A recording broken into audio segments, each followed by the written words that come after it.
What's up, Alum House Sound? Today is a new gear day, and it's not for a different church. This is actually from my church.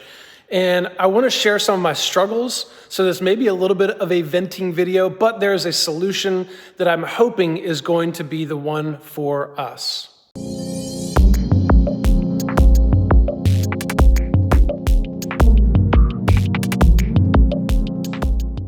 So our church meets in the city of Richmond. We don't have a physical building outside of the one that I'm in right now, but this is more of a multi-purpose building. We've got some office space upstairs. We've got a room in the back that seats up to 100 people, but we use that more for our Sunday morning for our children's church, and 810 Kids is what we call it.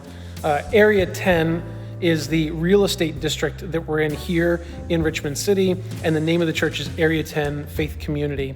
But we use the Bird Theater, which I'm pointing at it because it's that way, a block down the street. The Bird Theater is this historic movie theater built in 1928. It is amazing space. It's got some electrical challenges, but it's an amazing space to meet in, and we've been there since we launched the church 15 years ago. I say we. I was not a part of the original launch, but we've been here, my family and I, for about 10 years now, and been on staff for the past, I think it's 4 or 5 years now. I forget, losing track, but at this point now, I'm the technical director. It's a part-time role. It's about 10 hours a week, and we have a volunteer team of about 44 people. That's between band and tech. And our culture is that we serve once a month. And so our team takes roughly 4 people from a tech perspective, plus any band members, on a weekly basis to support what we do in the Bird on a Sunday morning service. So we set up and tear down every week. It has its challenges, but we've really spent a bunch of time to try and iron out our processes so that we can onboard new volunteers, we can be efficient about what we do, and we luck out with some of the stuff that we're able to keep set up in terms of audio, our digital stage box and microphones. We have some analog snakes that we plug into that do stay pre-wired and pre-cabled, which saves us a bunch of time in the mornings. But our video stuff that we've been working with is my challenge for the day and my new gear day type setup. So today, we're taking a new adventure into hardware encoding. And we're trying to do it within a budget, with mindfulness of what we're spending and what we're using.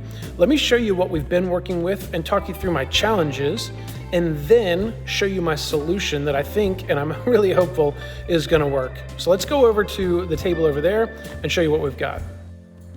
So you might have seen a video that I did about this thing, the C-Tech monitor. We put it into this expanded chassis that we had, this larger gator rack, so that we could just have a screen right in there. We had a monitor that we used to set up on top of a smaller gator case.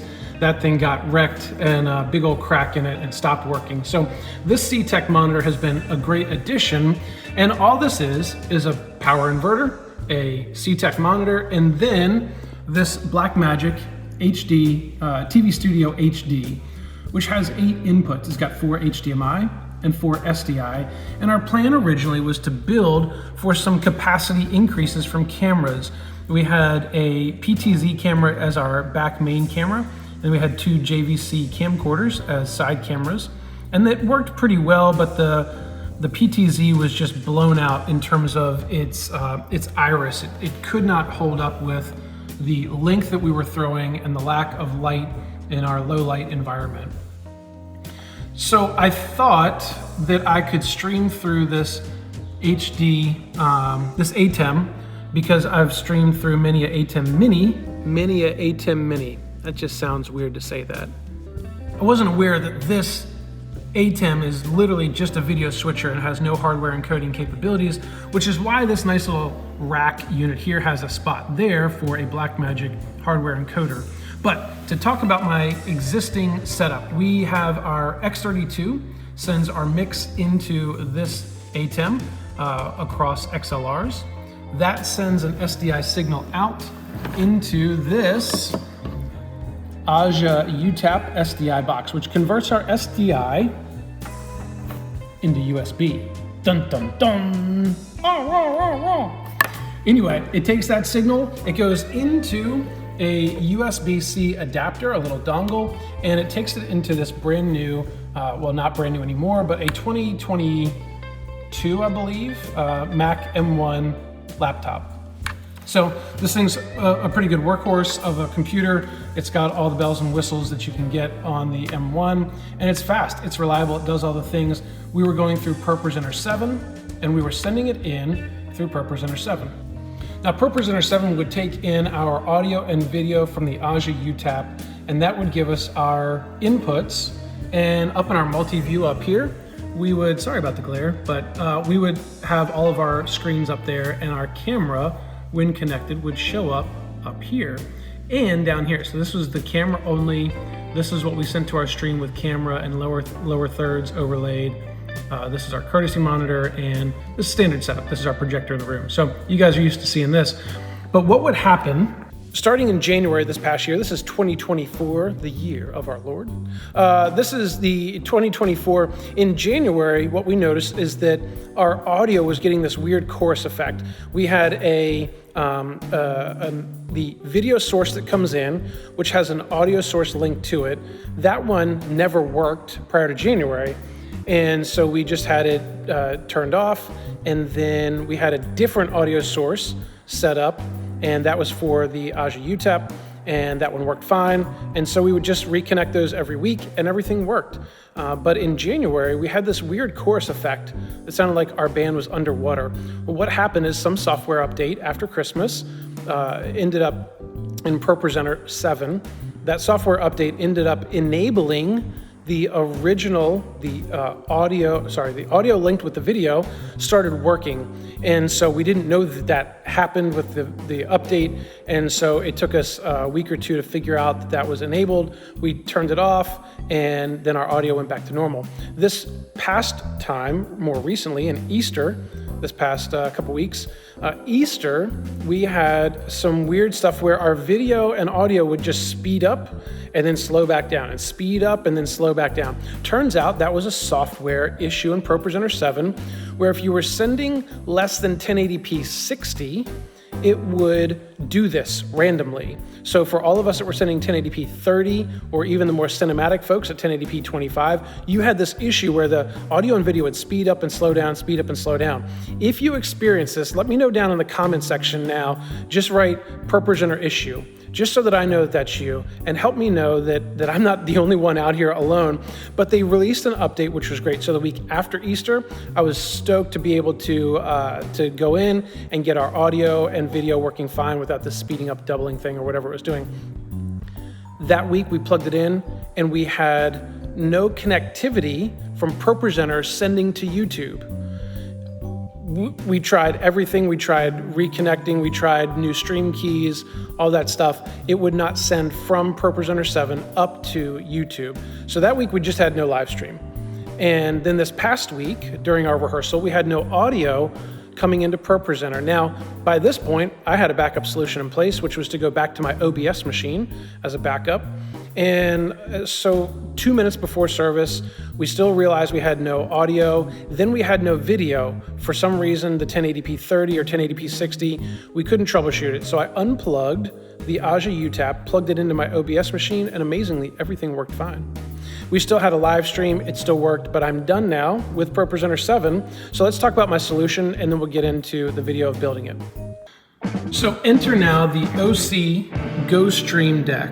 This is a 4-input streaming switcher device with an encoder built into it. It has a 5th auxiliary input that can handle NDI. And I'm gonna need a Blackmagic converter, so that's just there because, yay, unboxing video. What I'm going to do is pull out the TV Studio HD. I'm gonna sell that with its little rack case unit thingy, which is great. I'm gonna put a single U rack drawer in that slides out. I'm going to put the OC Go Stream in there, connect my cameras to it. That's gonna allow ProPresenter to do ProPresenter thing, where it will just present and do a presenty type stuff into my projection, and it will send out NDI like we used to do back in our OBS days. It'll send NDI into this, so we have lower thirds and such as an auxiliary input, and it doesn't take up the 2 key and fill inputs on the back of this thing with extra outboard gear either. We'll just send NDI over to this. Our cameras will come into this, our audio will come in from our soundboard, we can hardware encode and stream out from the OC GoStream. And I appreciate many of the folks that have put some reviews about the OC GoStream on the interwebs, on the YouTubes, because that has helped me make my decision. So instead of doing a proper unboxing video, I'm just going to set it all up. I'll bring you guys back around once I've got things put together and in place and functional with our setup, which should be ProPresenter 7 throwing NDI over to the GoStream. Then we should have 2 camera inputs that can go into it across HDMI. We should be able to switch. We should be able to see it on the CTEC monitor, and everybody should be happy. 20 minutes later. All right, y'all, so final product here, we've got the little pull-out drawer, and sorry, extra cables in the back there, but pull-out drawer that gives us the GoStream deck here, and a little spot, extra space where most of our camera techs are running the stream here as well, just to make sure that things are looking right. They can make any adjustments that they need to. So get that little extra space. It is compact. It did take me a little bit of time to get it set up. I did have to use the spinny wheel to manually enter my, my stream key for YouTube, and updated the firmware as well. But outside of that, everything popped right up. It works well. So now my users will just come in, power it on with everything else.